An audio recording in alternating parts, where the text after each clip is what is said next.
हिंदू रीति रिवाज के अंतर्गत आज से शुभ काम आरंभ होगा। शादी विवाह की वार्ता या शादी विवाह होना, ये सौभाग्य है कि आज 13 नवंबर को झारखंड विधानसभा के 43 सीटों पर चुनाव हो रहा है। मैं कोल्हान प्रमंडल में रहता हूँ, जिला सरायकेला, एवं 1971 से मैं इस घर में हूँ और 2-3 फर्लांग की दूरी पर हाउसिंग बोर्ड कार्यालय में पोलिंग बूथ उस समय से है और उस समय से वही मैं वोट देने जाता हूँ। आज भी मौका मिला वोट देने के लिए। आज के और उसके वातावरण में एक चीज़ हमको बहुत अच्छा लगा।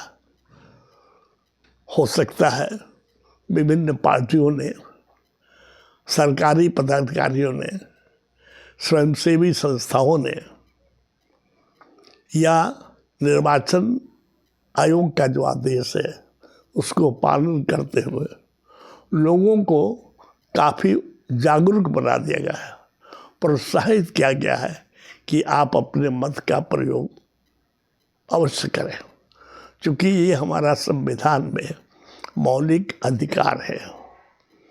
पहले जब कभी हम वोट देने गए हैं, मैं भी किसी पार्टी को भी बिलोंग करता हूँ और 1962 से सरकारी पदाधिकारी के रूप में मैंने इलेक्शन भी कराया है, प्रिजाइडिंग ऑफिसर भी रहे हैं, मजिस्ट्रेट की भी ड्यूटी किया है। अब एक नागरिक के नाते मैं वोट देने जाता हूँ। पहले वोट देने की प्रक्रिया में बहुत देरी लगती थी। आजकल निर्वाचन आयोग ने पूरा हर आदमी के डिटेल, किस बूथ नंबर पर कहाँ जाना है, क्या आपका डिटेल है, सारा एक पर्ची पहले ही दे देती है, किताब भी देता है किस तरह से आप वोट डालिएगा। मैं तो 86+ हूँ। आज से करीब 10 दिन पहले एक पदाधिकारी भी आए थे। देखिए आपका तो पर्ची है, आप तो इतना उम्र के आदमी है, क्या आप मत का प्रयोग घर से करना चाहते हैं? बोले नहीं, वो घर से नहीं करेंगे। 86 उम्र मेरे लिए कोई खास बात नहीं है। उम्र का तकाजा मेरे शारीरिक और मानसिक रूप से नहीं है, जिसको है उसको है। हालांकि उन्होंने ये भी ऑफर किया, निर्वाचन आयोग के आदेश है वैसे लोगों को सरकारी गाड़ी से लाया जा सकता है। मैं 3 बच्चों के साथ रहता, इसलिए वो सुविधा भी हमको नहीं चाहिए। आज मैं गया था, काफ़ी शांतिपूर्ण वातावरण, बहुत कोई लंबी लाइन नहीं। पहले होता था कि बूथ दूर पड़ता था, लोग सवेरे से जाके लाइन लगा। लाइन यहाँ भी लगी है, लेकिन जो आसपास के लोग हैं सबके पास साधन है, कुछ दूर पर अपना गाड़ी खड़ा करिए, अपना मोटरसाइकिल खड़ा करिए, वोट देने जाइए। वैसे जिस मोहल्ले में मैं रहता हूँ, जहाँ पर बूथ है, इस मोहल्ले में करीब जो भी आदत पर में आदमी रहते हैं, मेरे इर्द गिर्द 20-25 हज़ार आदमी हैं। लेकिन मेरी उम्र के हिसाब से पहले सरकारी पदाधिकारी, इधर एक सामाजिक कार्यकर्ता के लिहाज से मुझे श्रीवास्तव साहब करने वाला लोग अब कम है। 15% आदमी ज़्यादा मुझे भैया बोलता है और 85% आदमी चचा भी बोलता है। इसलिए हमको अलग सुविधा आगे जाने पर परेशानी नहीं होती है।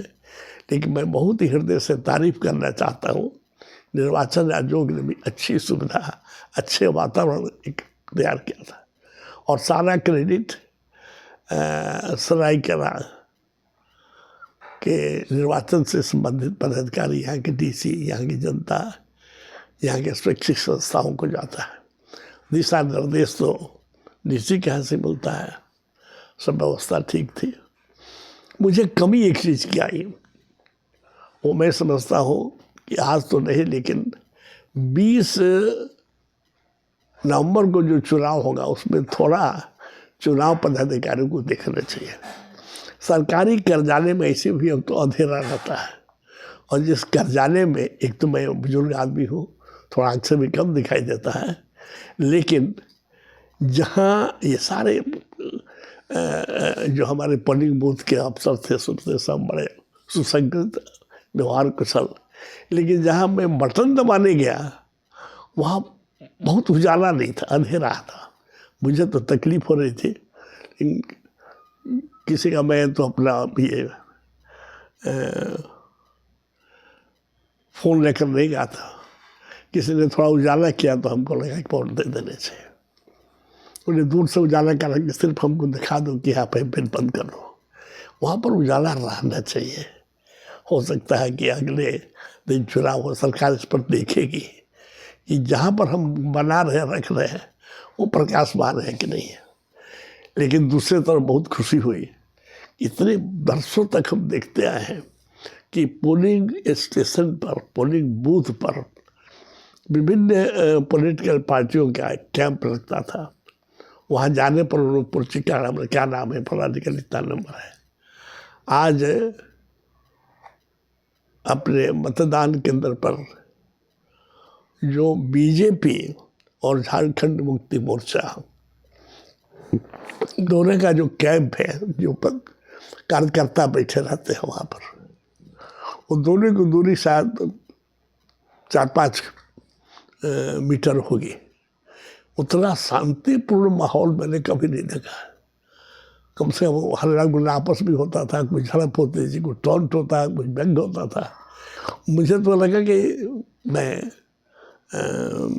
किधर जाऊँ, सबको जान पहचान के थोड़ी देर बैठे हम भी वहाँ देखें कि किधर क्या हो रहा है। ये बड़ी खुशी की बात है।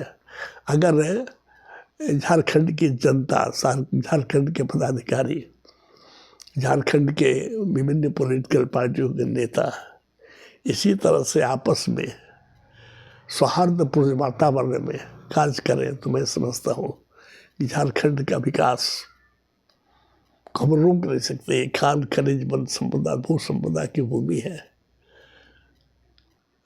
जिसमें आमद ज़्यादा है, खर्च कम है। इसकी मैनेजमेंट के अनुसार काम होना चाहिए। 20 तारीख को पुनः चुनाव है। मैं समझता हूँ कि झारखंड की जनता बहुत शांतिपूर्ण वातावरण में अपने मत का प्रयोग करेगी। संविधान के अंतर्गत मेरा मौलिक अधिकार है। 23 तारीख को तो किसकी सरकार बनेगी पता चल जाएगा। मैं उसमें जरूर अपनी बातें सबके सामने रखूँगा। एक मैं निवेदन करना चाहता हूँ पॉलिटिकल पार्टी, जिसकी सरकार बने, जो वादा आप कर रहे हैं अपने घोषणा पत्र में, विभिन्न जगहों पर अपने घोषणा से, अपने संबोधन से, कृपया उसका पालन जरूर, उसका कार्यान्वयन होना चाहिए। यही जरूरी है। हालांकि चुनाव के संबंधी घोषणा अलग है और सरकार का जो नीति बनती है उस पर कार्यक्रम बहुत सी कठिनाइयाँ भी है, लेकिन तो भी मुझे विश्वास है कि जैसी सरकार बनेगी, आपने जो घोषणा किया है उसके अतिरिक्त यहाँ की वन संपदा, यहाँ की भू संपदा, यहाँ की प्राकृतिक संपदा का दोहन करके एक सरकार ऐसी बनेगी कि कम से कम हमारे यहाँ से लोग दूसरे राज्य में काम करने नहीं जाएगा। पलायन रुकिए, लोग को रोजगार दीजिए। सब बड़ी उपलब्धि यही होगी। बहुत बहुत धन्यवाद।